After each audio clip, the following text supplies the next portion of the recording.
Welcome to the Candidates Podcast. I'm your host, John Newton. Today's podcast is sponsored by the Responsible Parents for Wilson School Board. And our guest this evening is none other than Craig Stonaha. Hello, everyone. Craig, welcome. How you doing tonight? I'm doing great. How you doing, John? I'm doing good. All right. I'm excited to do this with you. This is going to be fun. I'm excited to do this as well. This is going to be interesting. I'm afraid that we might go a little off the rails. That would be right for us. That sounds make sense. That's all right. We'll do our best and edit the rest. It's One take Newton. That's what they used to there call you me. go. All right. So, Craig, I have asked you this question both privately and with groups of people around, but I've never technically asked you this publicly. Why are you running for school board? All right. Can I throw your rhythm off for a second? Yeah, absolutely. Do you mind if I take a second? Because I know, and we'll get into this. This is not my first go at a school board run, but maybe not everybody knows me. Do you mind if I give a quick, just like an introduction, just so that people know who that? Because maybe we'll have some new people. I don't know. That'd be great. That would be great. The more educated the voters are, the better off we're all going to be. Awesome. Well, and I don't want to make it long. Just I've been in Wilson for decades at this point. I hate to admit it's been that long because that shows my age. But my wife and I moved here probably roughly 20 years ago. We moved here because of the school district. That's part of the reason, a huge part of the reason of why we were here. We were living in Muhlenberg prior to that, and we wanted to raise our kids in Wilson. I'm a business owner. I'm an entrepreneur. I own multiple businesses in the area. I hire Wilson grads. I'm part of the Wilson internship program, so I give Wilson high school kids opportunities to gain experience prior to trade school, college, going out in the workforce, whatever it is they want to do. I'm a member of the Wilson Education Foundation. I'm a sponsor of theirs for multiple events at Wilson. So I've been involved with the school for years. I teach at the school in secondary programs as a science explorer. I do STEM judging at a state level and for the U.S. Navy. So, and I've judged the Wilson team on multiple occasions. So, my involvement at the school is not limited to running for school board. So this isn't you just like deciding I want to be part of the school board. I'm going to run. Like you've been involved in other ways? This is me having a tremendous amount of pride for my school and for my community and wanting to figure out a way to give back. Where my talents lie, some people will go out and coach sports. I don't do sports. I don't watch them. I don't know a lot about them. It's not really my thing. I do play instruments, but I'm not good enough to teach kids music. There's a lot of things. The science stuff I love to do, but at the end of the day, I'm a business owner. I'm an entrepreneur. Like I've learned over decades of experience of how to run teams, how to run projects. I've run multi-million-dollar building projects, which we do at the school. I've run and built, executive teams, which we do at the school. I've worked with boards of directors, which I'm running for at the school. A lot of the things that a school board director would need to have experience in to be effective in that role are things that I've either done or do on a daily basis. It makes it a much better fit for me than a lot of the other ways where I could give back, if that makes sense. It does make sense. Okay. It does make sense. Now, on to your original question. My original question, and I think you kind of just touched on it a little bit in a roundabout way, but why? Why are you doing this? I don't want to do it. That's a very fair answer.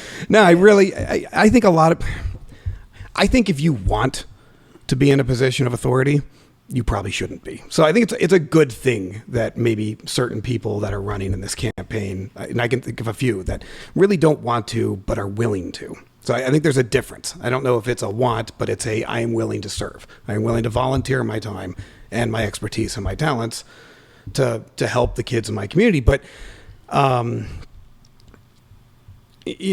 originally drew me down this path is there was a lot of things that were happening at an executive level at Wilson that I did not agree with. And I tried to approach the current board. And I want to be very clear. We have some amazing board members right now. Unfortunately, we are losing a couple this next cycle that are retiring. We have some amazing board members at Wilson, and that is a great thing. We have some horrific board members. We have a big divide right now. Between people that are there for what I believe would be honestly the right reasons and people that are there for I'm not sure why. I don't know if it's political, if it's just a feather in the cap type of situation, I don't know. But as I got more involved with the district at that level, I realized that not every decision being made was being made with the best interests of the 5 pillars of Wilson in mind. And in my opinion, the 5 pillars of Wilson are the students, the teachers, the administration, the community members, which would basically be the taxpayers, and I can't remember the 5th pillar. This is embarrassing. This is not a good look, Fig. Not a good look, man. And the parents. I'm sorry, how did I forget the parents? That's like my biggest. So those 5 make up what is essentially any district's, foundation. You need those 5. It can't be all of students, teachers, administration, parents, taxpayers, and parents. Yes. So okay. I had a woman online the other day tell me that it has to all be about the kids. And while I love that enthusiasm, and I truly hope she believes that, because that type of passion is invaluable, I fundamentally disagree with it. Because if you do things at the expense of everyone else to support one group, you are going to make a lot of very unhappy people. You are going to be out of balance. So when I watched the existing school board operate, I realized that there was a lot of agendas happening. There were people that were only thinking about the kids, which is not a bad thing, but not their job. It is the teachers' jobs to think about the kids. There were people that were only thinking about the teachers. That's great, but it can't be all about the teachers. There were people that were only thinking about the community, which is great, but it can't just be about the community. You still have a responsibility to educate and to take care of your employees. So I think what we have is we have a number of people on our board that have lost their focus. They have lost that ability to objectively look at all of the people that need to be satisfied. I forget who it was. One of my mentors years and years ago told me that a good compromise leaves everybody a little unhappy. And I believe in that. Like, you should get something that you want, but you should not be fulfilled. If everybody's getting something they want, you should have to give something. You should be a little unhappy, not miserable. If you're miserable, you failed. And if you're super happy, somebody else failed. But you should be satisfied, but a little unhappy. And we've got this thing going on right now where we have some people that are ecstatic and some people that felt completely abandoned. And that's because we've lost focus on those 5 pillars. Some people only care about 1 or maybe 2 of them, and at the expense of all others. And you cannot leave people behind. So what I would like to see, and maybe it's not me, and maybe the voters decide I'm not the right guy, and that's fine. It's not relevant to me. I got to be honest.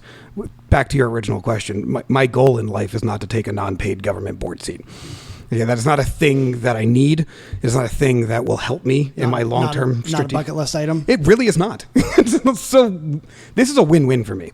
If I lose, I get back all my Mondays and a lot of my evenings. And if I win, I get to affect positive change at Wilson. Either way, I come out just fine. What I don't want to have happen is have people that are driven by agendas being pushed into seats. Because now we're going to lose that ability to service everybody who's invested in this community. And that's how you end up with wildly dissatisfied stakeholders. And I hate that word, but in this situation, it's relevant. All 5 of them are invested. They all have a stake in the success of Wilson. So that was a long way to get to the answer of, I don't really want to run for school board, but I'm willing to run for school board. You're willing to run for school board. And the people that are uncomfortable doing what you do, and the people that are uncomfortable putting their name out there and be willing to have people scream at them and yell at them, I know for a fact that they appreciate you doing that, because not everybody's got the skin to do that or the ability to say, I really don't care what you think of me. And I think that that's something that the people that aren't capable or comfortable enough to put themselves out there, they really do appreciate what you and your team have done in putting yourself out there and trying to make a change for good for, I'm going to steal your line, I can't believe I'm doing it, all five pillars. Well, I appreciate you saying that. I will say that was the part of this whole process that shocked the pants off me. I never expected the anger that we've seen from this community. I've never seen it before this. I've never seen that I guess every community has a side, but I've seen it from sitting board members. I mean, I had Amy Kennedy, who's a board member right now, literally charged up to me and screamed at me at a polling location during the primaries in front of witnesses, screaming at me, calling me names, saying things that were untrue. I don't know where this stuff comes from. And the funny part is she's never had a conversation with me. And I've been involved pretty intimately with the school district for years. Has never once sat down and talked to me, has never once asked me my opinion. I honestly think we probably have more in common than not. But I think it's easier for her and for some of her supporters to be angry and act that way if they don't know us. So talking to us would be counterproductive because it's real hard to scream at somebody and call them horrific names if you know their kid and you actually think they're funny, or you know their mother and you like the way they volunteer for scouts, whatever. Like, it's real tough to be a jerk in real life. It's much easier to do it online. Dehumanizing someone that you disagree with is, for a lot of people, the only way that they feel comfortable to act out the way that people have been acting out. Which isn't, it's embarrassing. It really is. But it doesn't change the fundamental idea that we need diversity of thought on the board. Right. Hey, what is it? I was thinking about this before this interview, and I realized that of our 9 board members, 8 of them fall into 3 categories. Either they are a teacher or an educator, they were a teacher or an educator, or they're married to a teacher or an educator. I'm pretty sure only one does not fall into one of those 3 categories. I think that's Mike Martin, and I might be wrong there. I don't know what his wife did for a living, but I'm pretty sure he's the only one that doesn't fall into those.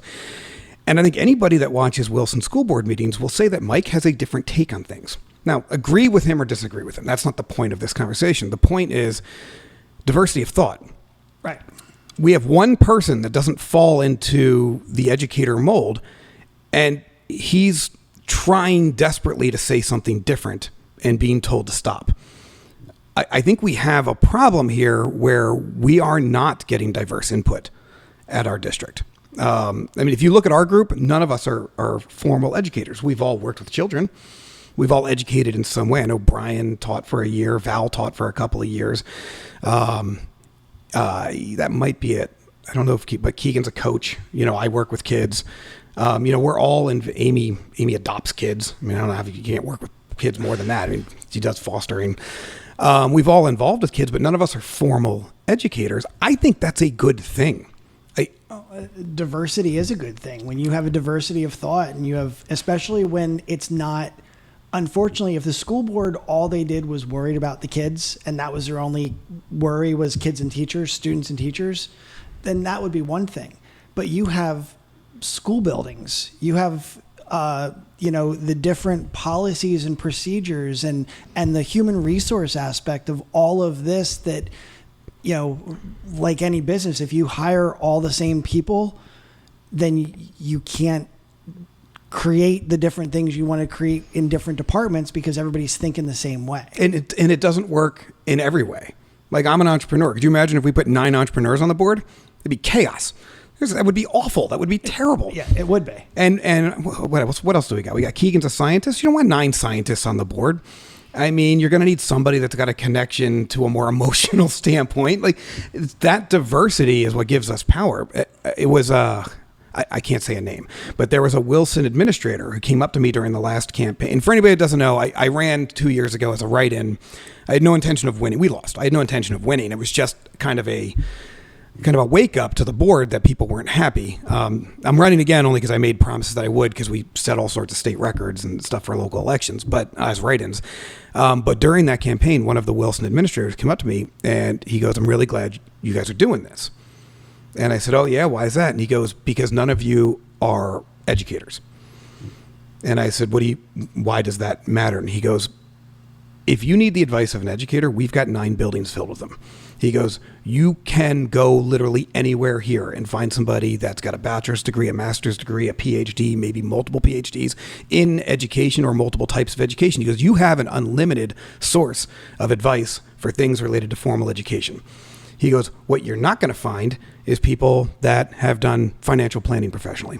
You're not going to find people that have run large-scale construction projects. You're not going to find people that have done what a doctor. Brian's a doctor. Yeah. You're not going to find medical doctors. He goes, these are inputs that we could use on the board because we've got teachers covered. That's not what we need. We need everybody else. And this was somebody from Wilson saying this to me. And I appreciated him saying it. And he wasn't saying he supported us. He's saying he supported the idea of people that weren't married to the system.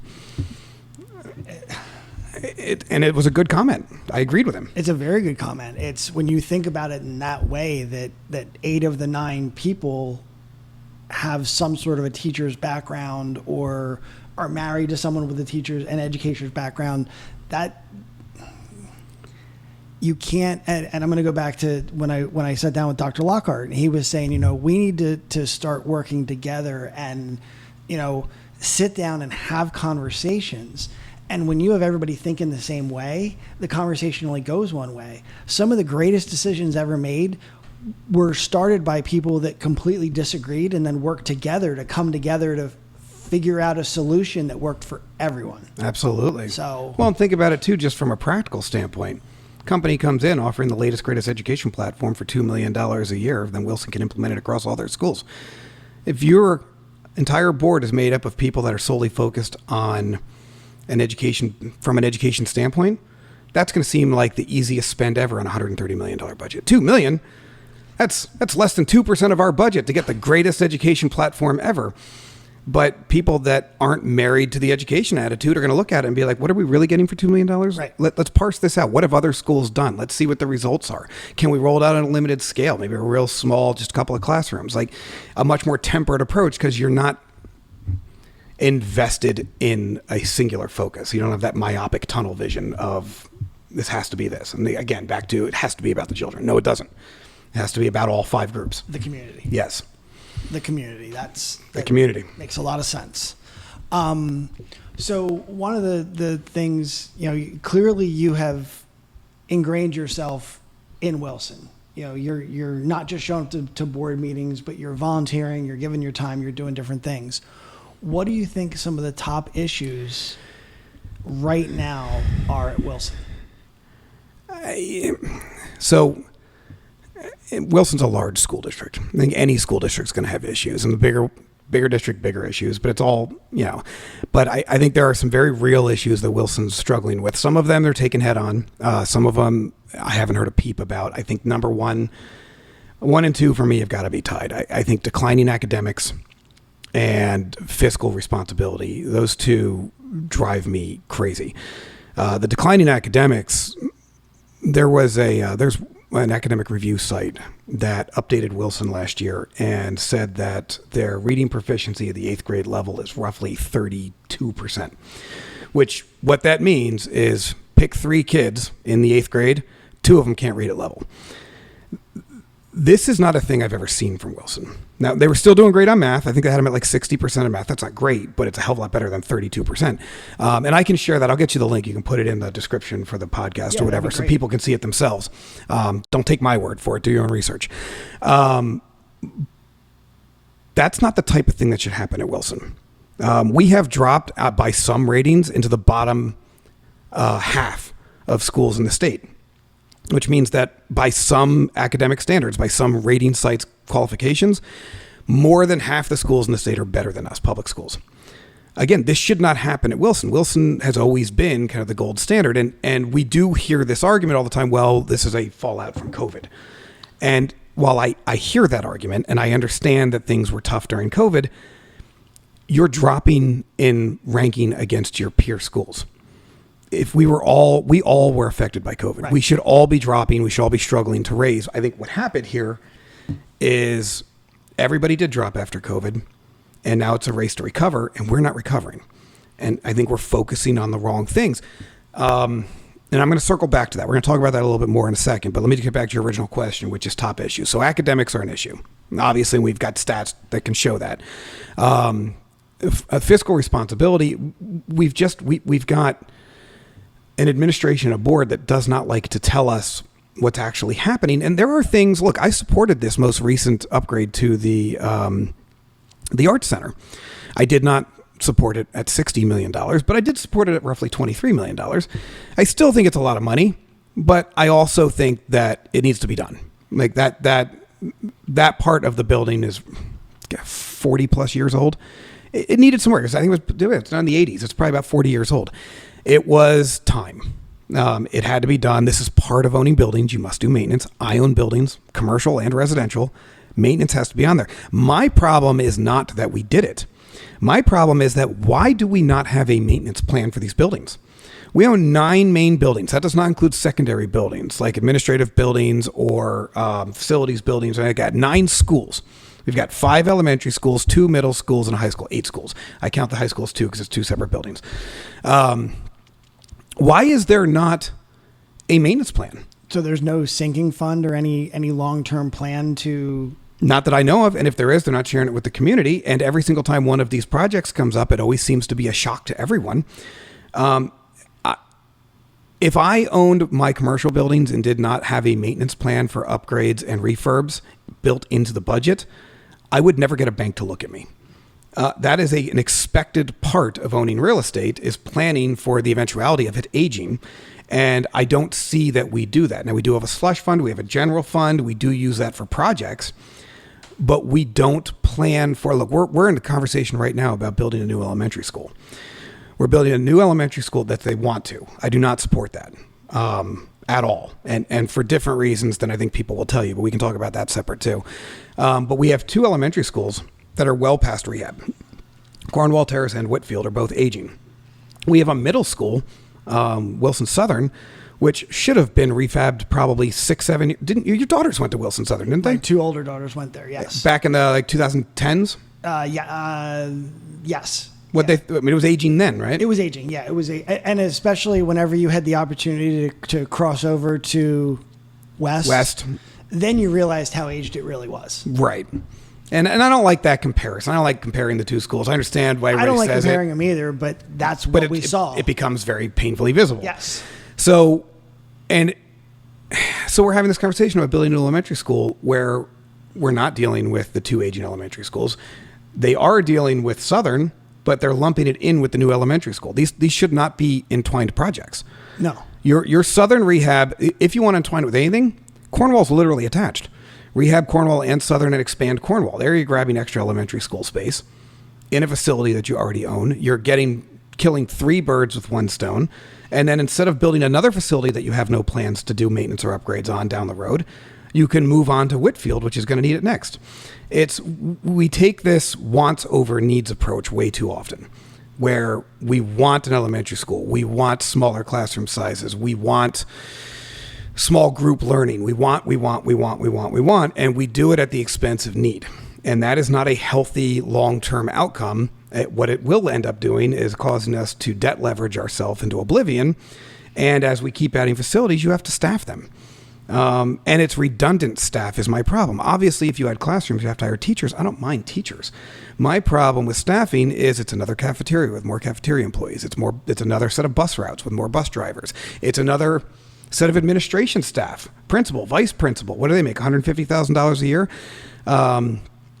Another counselor, multiple counselors. All of this stuff is things you already have. And then all the equipment for the kitchen, the gymnasium, the even in elementary school, the science labs. They're basic, but they're still there and they need to be accounted for. And replaced when they age. It becomes an ongoing maintenance cost. It becomes an ongoing operating cost.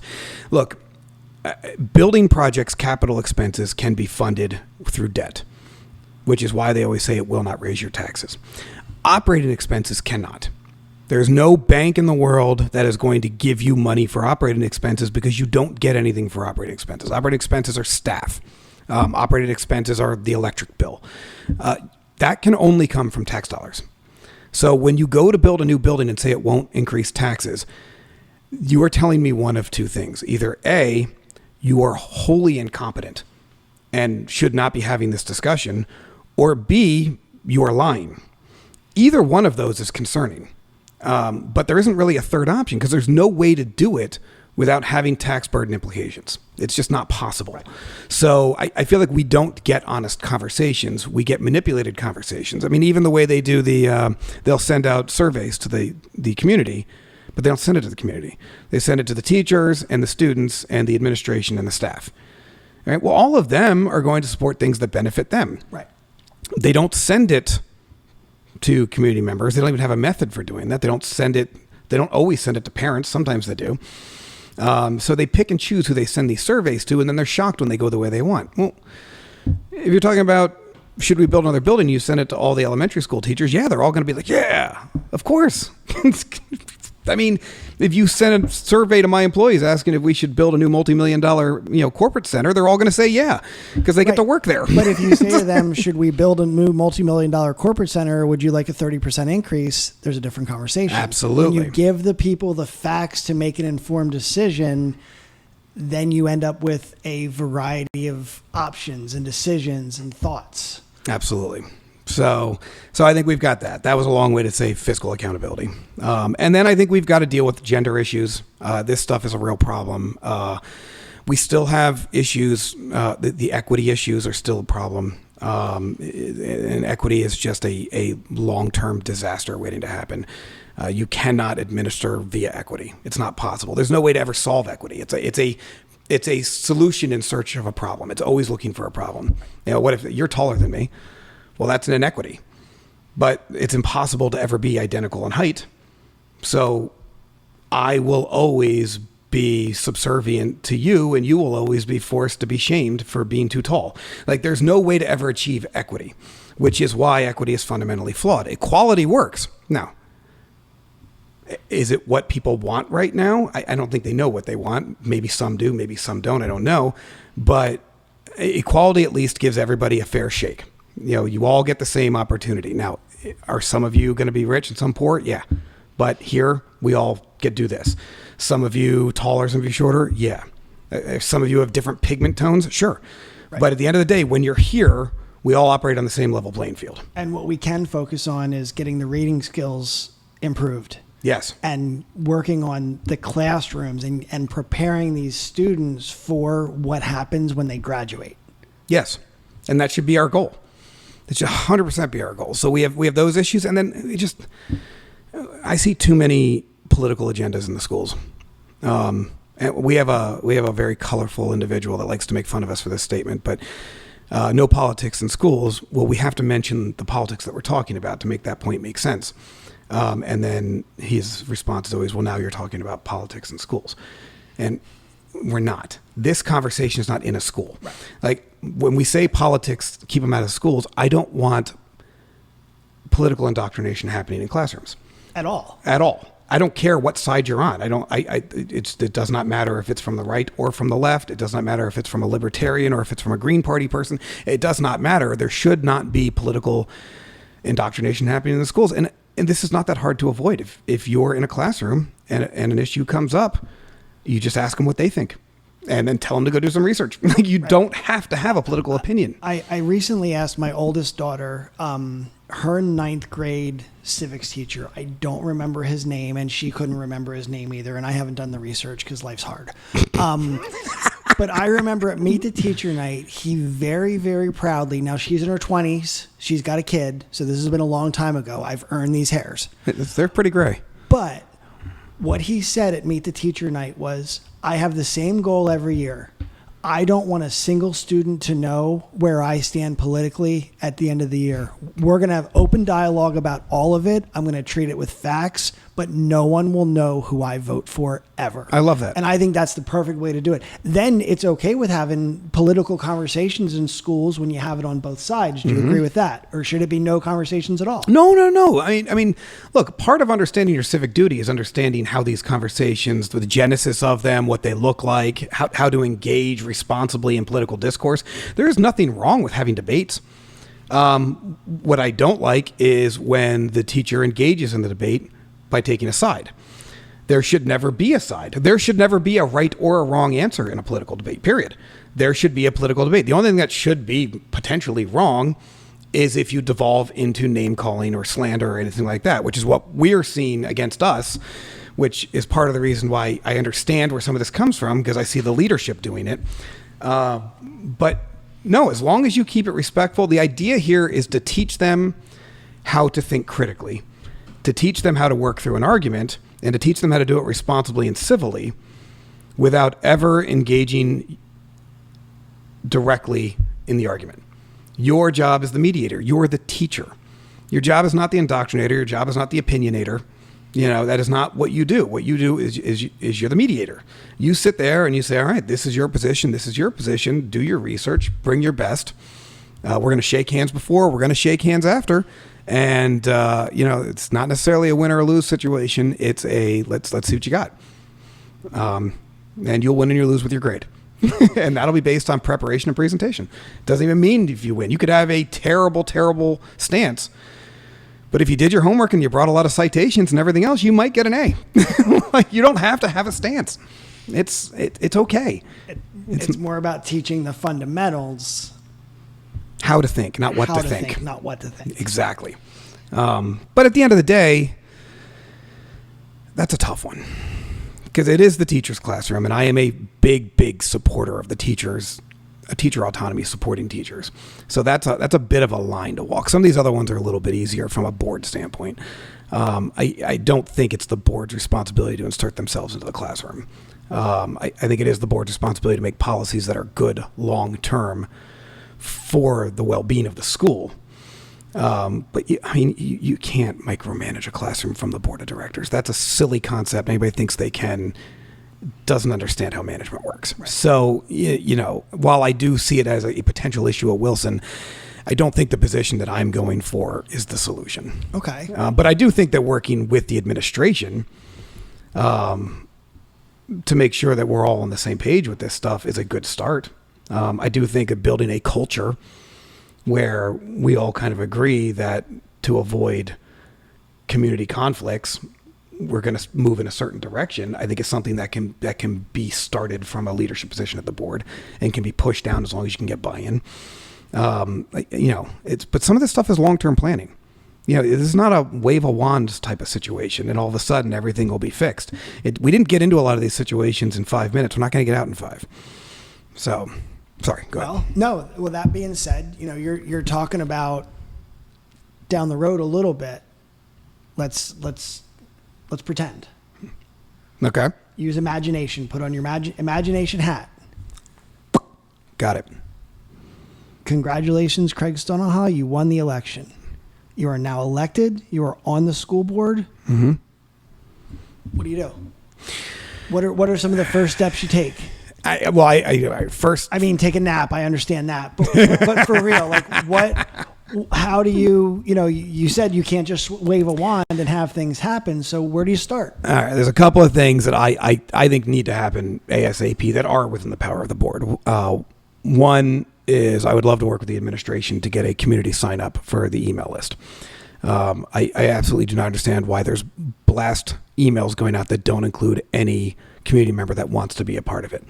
Every single person in Wilson pays taxes to fund that school. Every single person has a right to hear what's going on. They should be able to sign up. I don't mean everybody has to be signed up. If you're disengaged and you don't want those emails, don't sign up. But anybody that wants to be should absolutely be getting those emails. So that would be one of the first things I do to start closing the communication gap. And that just comes down to transparency. That's just about...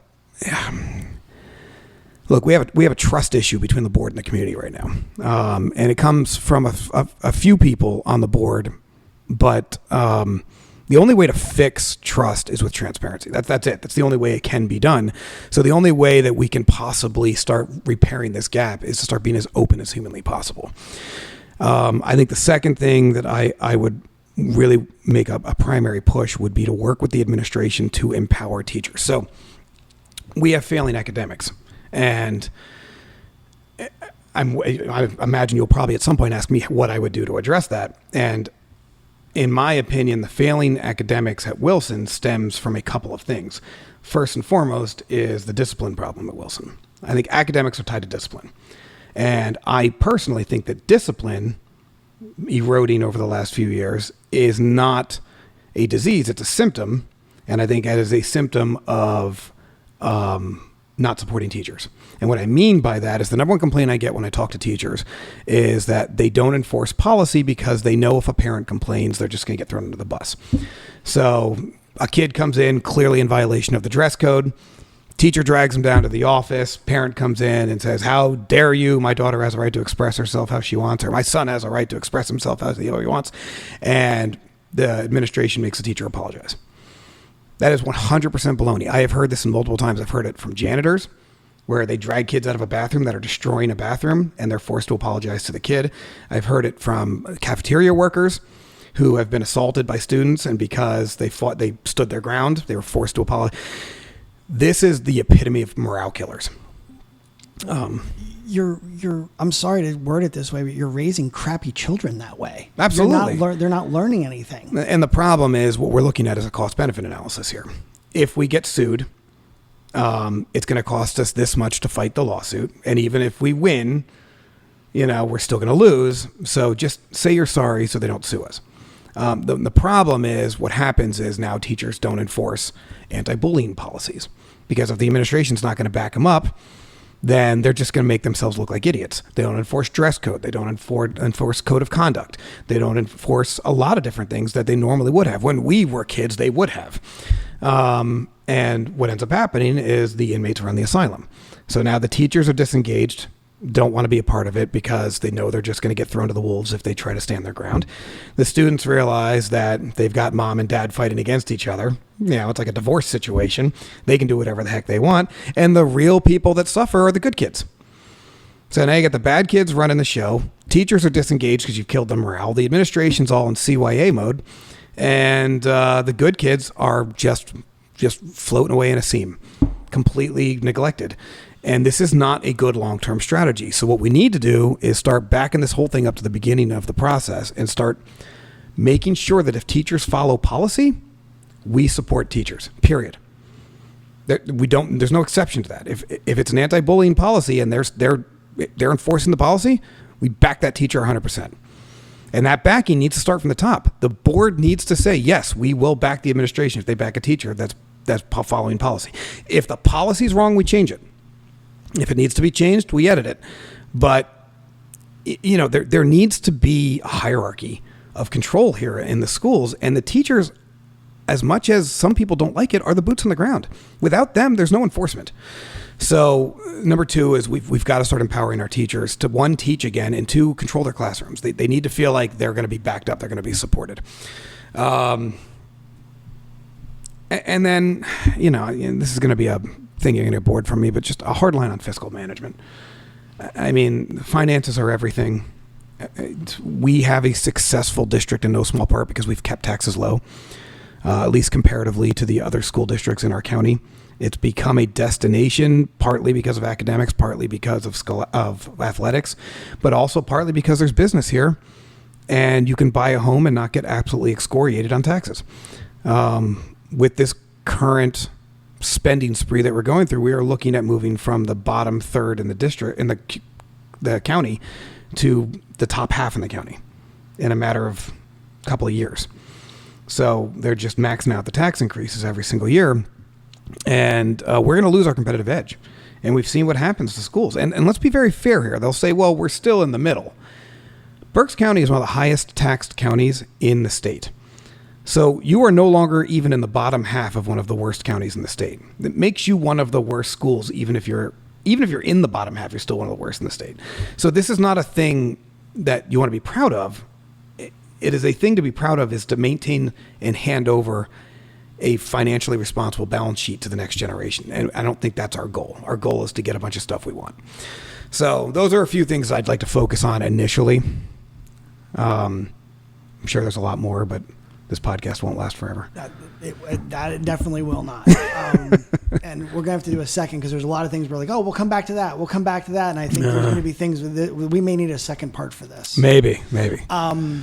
So one of the things, we've talked about the education. We've talked about how they've handled the news, the news that, we're in the 50% for taxes.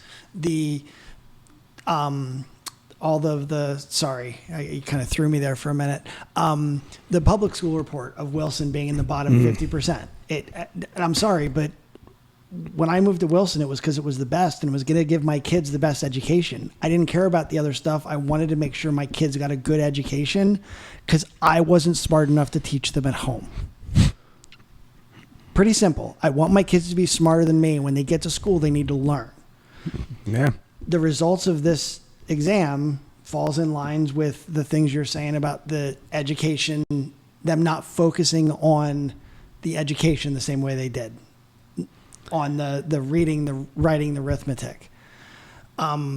Speak to, what do you think about that? What can we change? What can the school district do different to improve those numbers? And why haven't they? Well, I think a lot of that I just mentioned, and I don't want to keep rehashing it. A lot of that comes down to taking control of schools, the discipline issue, the safety issue, the empowering teachers, making them feel. We have a cultural issue at the school that I think is that culture issues are almost universally top down. So a good culture comes from leadership, and a bad culture almost always comes from leadership. I mean, that stuff filters down if you've got strong leadership, and I'm not talking about the board necessarily, the administration as well.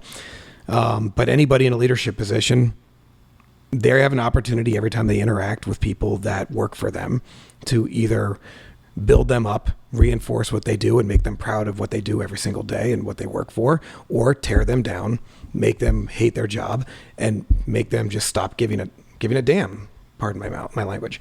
And every interaction is an opportunity to go one of those two directions.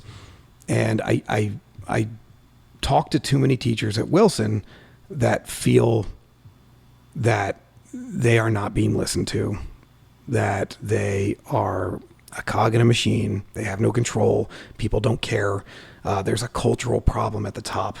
There is, I don't want to name any names, but there are some people in the administration that are borderline abusive to some of the staff. These are all key words that me as a business owner talking to other organizations listen for. Like these are problems.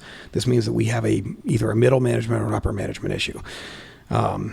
These things need to be addressed because none of this is going to get fixed if in fact we have these issues. Now, I'm not on the inside. I don't know. I could be talking to just some drama queen teachers. I also don't know that either. But I think we do have this rose-colored glasses kind of mentality when it comes to the Wilson School District, where we don't like to admit anything's wrong. Because we are Wilson, and we are the best Bulldogs. And we don't like to ever admit that there might be chinks in the armor. And I think in some ways that can be good. It gives us a sense of confidence and a ability to, weather storms. And I think in some very other real ways, it can be very detrimental. We pull some blinds over our eyes and we ignore things because we don't want to believe it's true. So, and I think we're seeing some of that now, where we're seeing areas where we have some real work to do and we don't want to do it. We don't want to admit it's happening. We don't want to have to, dig in to the ugly truths, and we don't want to have to air it out.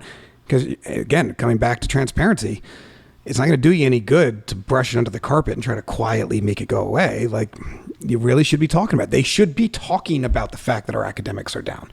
This should be a rallying cry. When we went to the moon, we didn't pretend the Soviets didn't exist and that our space program is already awesome. We said, we suck, they're better, we're going to be better in 10 years. That's how you motivate people. You don't motivate them by pretending everything's fine. You motivate them by saying, look, we know we have something. We have a plan. We need your involvement. We're going to be awesome. Let's build towards something. And we're not doing that. We get a lot of fluff terminology. Like, we want this to be a great place for people to live. That's not a goal. Right. That's a happy rub on the back. We need real goals. And building another elementary school is not a goal. That's an easy cop-out building project. What we really need here is, if you want to invest in academics, start talking about it. Let's start engaging the community. Let's start figuring out what kids need, not inside of our bubble, but start bringing parents in the conversation. We're not talking about it is going to delay our response, which is exactly where we're at right now, which is why we're dropping. We're not dropping because we're getting worse. We're dropping because we already got worse and we're not getting better. Everybody else is improving and we're not. So, and this is part of this mentality of us not talking about it. So while the other side is spreading crazy rumors about me and my running mates, this is what we're talking about. We're talking about how do we open up communications and get people engaged.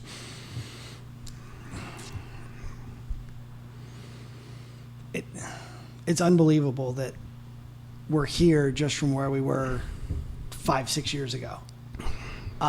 Yeah. And to that point, I do want to change it up a little bit. in 2018, Wilson made a policy change about biological girls in the boys' bathrooms. I'd like for you to talk about that a little bit and let me know what you feel about that.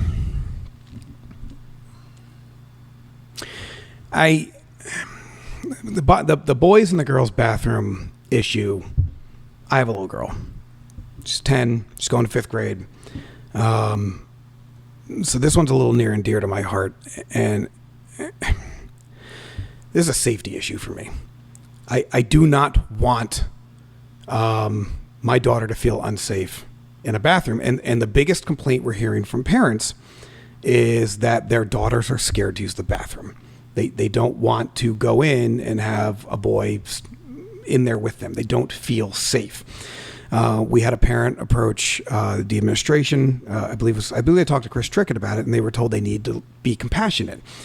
I agree with that statement, but I don't think I agree with it in the way that it was said. Where is our compassion for girls that just want to go to the bathroom and feel safe in the bathroom? Like, you cannot show compassion by taking it from another group. You can't give compassion by taking it from here and giving it to here. Like, that's not how compassion works. Zero-sum game. No, it is not. It's now you're being discompassionate to this group. And the reality is that this entire thing 5 years ago didn't exist. This is a thing that we have invented. And us taking away rights from some to give rights to another is not the solution. It never will be the solution. It won't be the solution if you're talking about race. It won't be the solution if we're talking about athletics. It won't be the solution on anything. It will never end well. You will just disenfranchise one group while temporarily pandering to another. This is a short-term fix for a long-term problem. So you ask me my stance on that. I do not think that there is any reason that a biological boy should be in the girls' bathroom or in the girls' locker room. I don't think there's any reason why a biological boy should be playing on a girls' sports team. The entire reason that girls' sports exists is because of the difference between boys and girls, and especially once you hit the junior high level.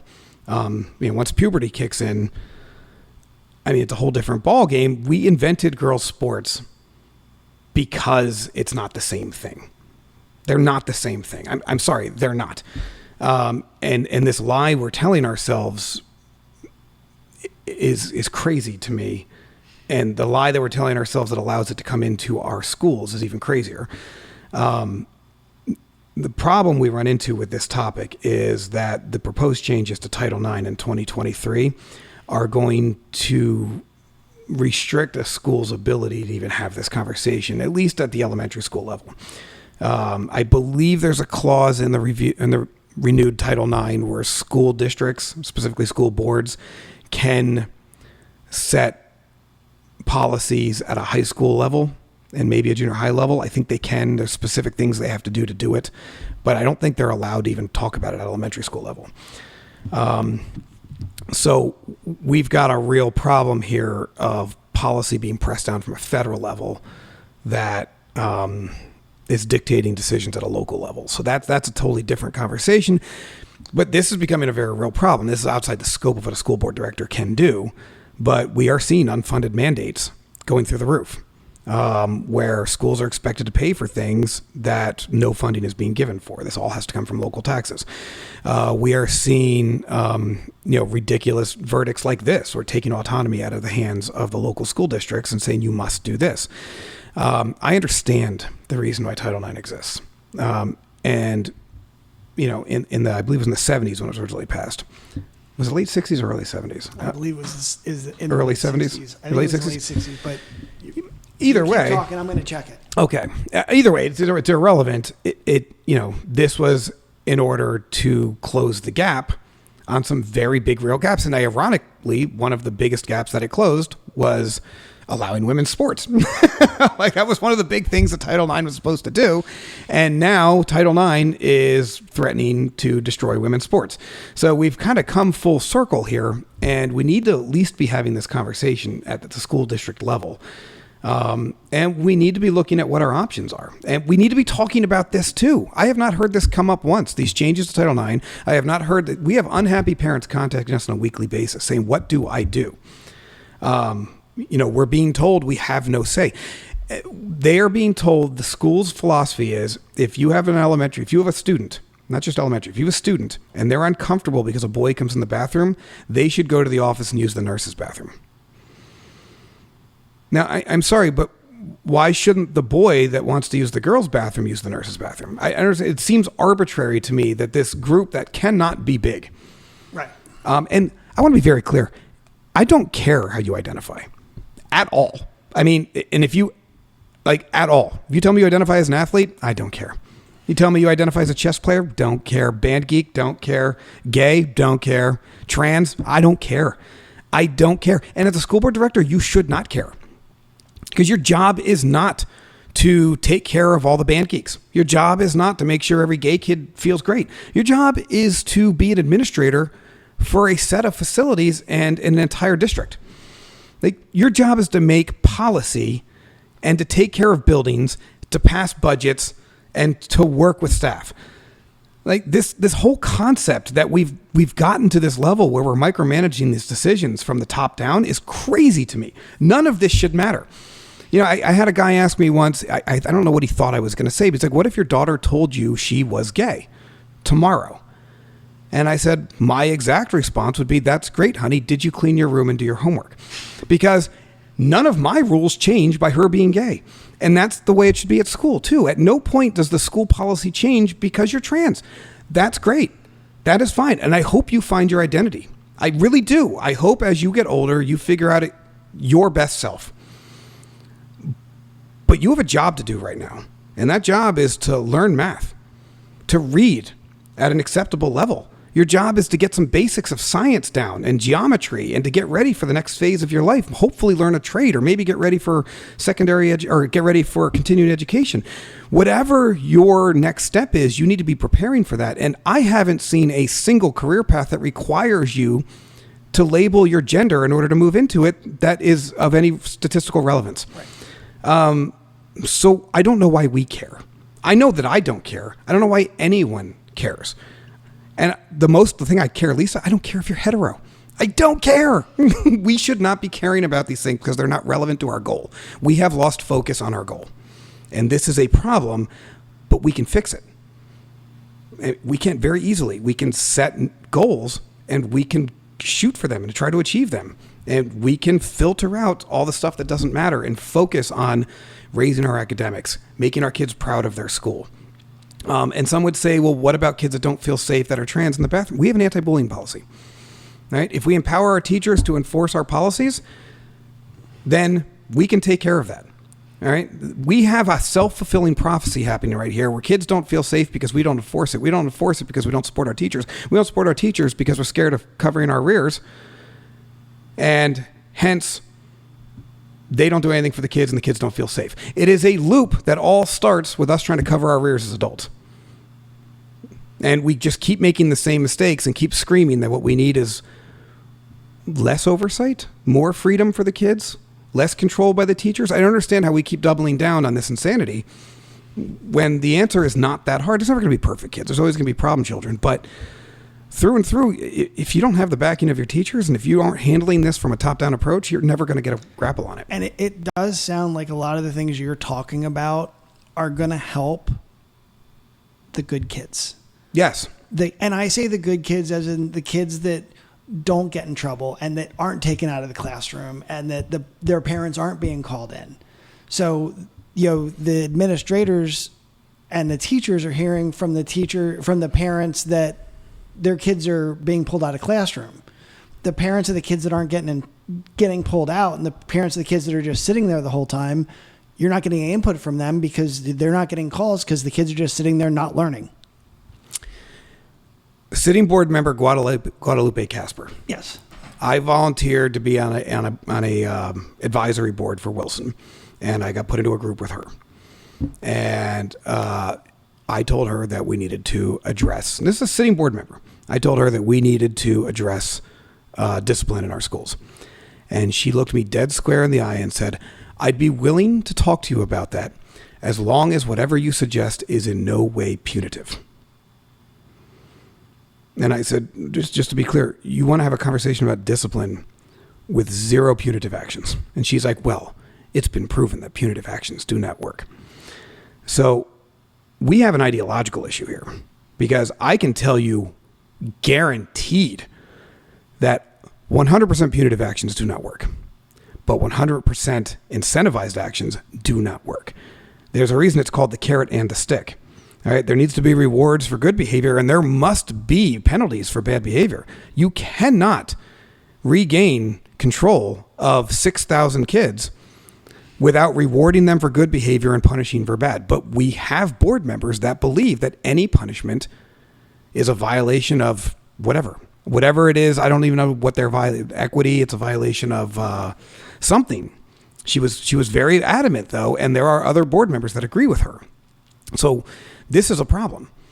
And I'm not saying we need to bring back caning kids. Like, that's not what I'm saying. No. But, there needs to be an incentive to do something other than what you're doing.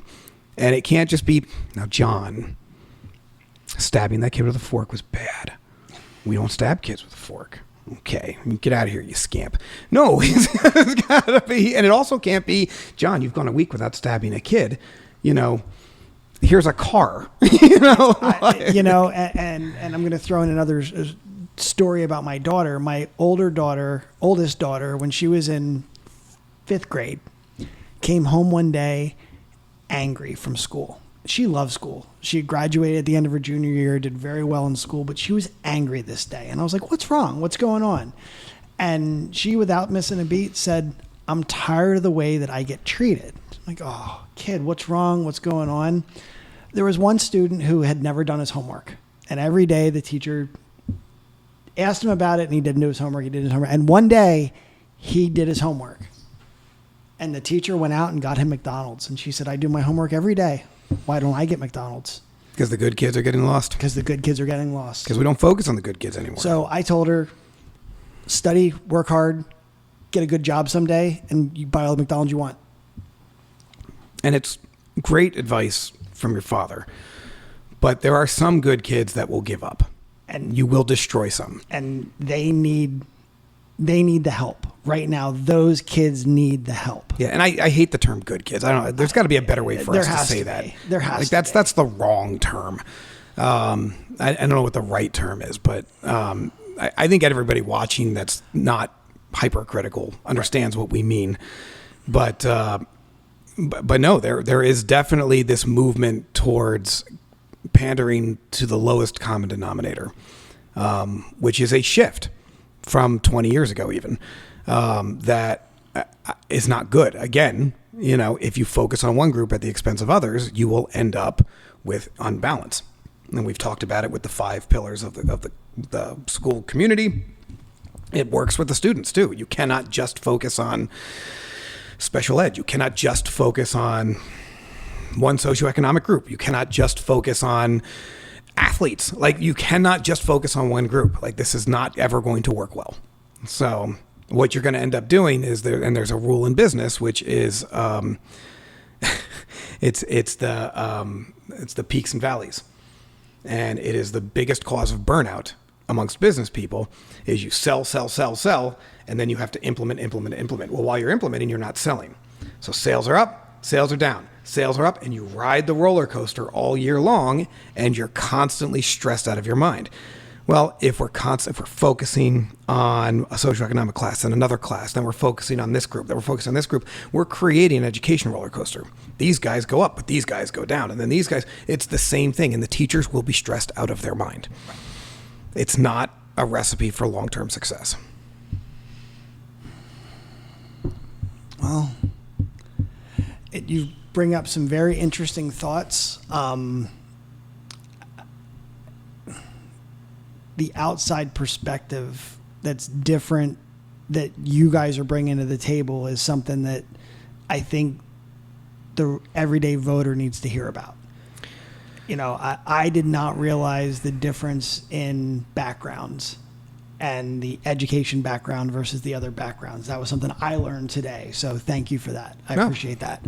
Thank you. Is there anything else that we haven't talked about? I don't know if we've been talking for 15 minutes or 5 hours, but is there anything that we haven't talked about that you'd like to bring up or or go through? No, I will say I feel like I've talked way too much, and maybe this is a good place to cut it. But I kind of hope we do another one of these, because if we had another hour, I'd give you another hour worth of content. That sounds good to me. So we'll get that one scheduled. So I'll say thank you for the night.